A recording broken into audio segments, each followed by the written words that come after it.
We're just about 7 days left before spring officially arrives in the northern hemisphere, and look at this system here. It packs a punch on just about every single facet of the weather department here. We're talking about blizzard conditions, incredibly strong winds here up to hurricane force, a severe weather element, and for the first time in months, even rainfall across portions of the upper Midwest where it's been generally snowfall since really last November. But the trend in places such as Denver going to lead to major disruptions here. A high of 60 yesterday leads to a high in the 20s potentially today, with blizzard conditions expected, especially east of town. Work your way into portions of I-25, I-70, I-80 into the Dakotas.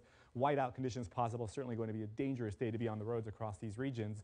And then you work your way farther towards the south. We're talking 70 to 80 mile per hour wind gusts over an expansive area of land here, with wind damage potential. High profile vehicles certainly want to be impacted. And then climb up to the upper Midwest, Minneapolis underneath a flood watch across the area because heavy rainfall in the forecast, and that's for the first time since November 22nd.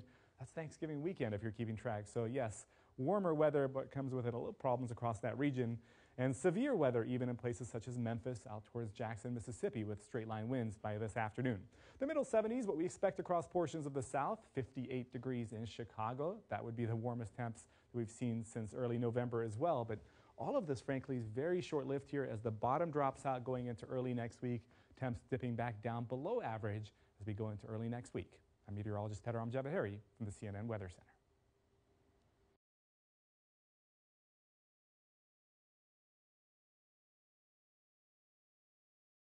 It doesn't appear that there's much left to this battle except to finish it off.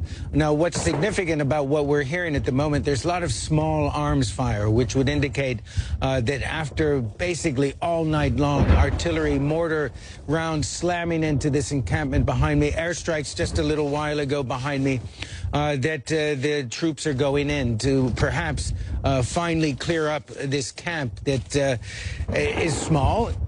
We've been told it's around half a square kilometer, a mile, but it's sort of a long stretch of land that goes along the Euphrates River.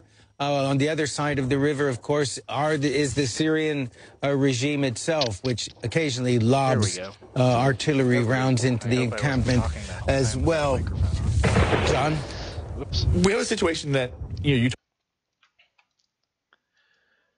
So anyway, you guys, There are some preparations Xcel Energy can do, but most of the time it's just wait and see what happens, I guess. Yeah, we actually activated our storm assessment center last night at 5 o'clock, and we had a lot of crews on hand overnight, a lot of extra folks in to deal with anything. It stayed pretty calm till about 10:30, and then right with your weather predictions around that 9 to 10 time frame, the things just really hit us pretty hard with outages around the metro area and around the state for that matter too.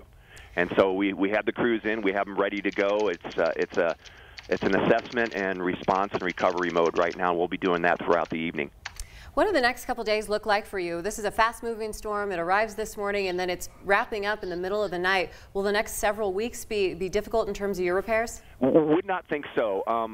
We have a pretty good idea what, we're getting on top of it right now in terms of knowing what's out. You obviously take care of them from there. So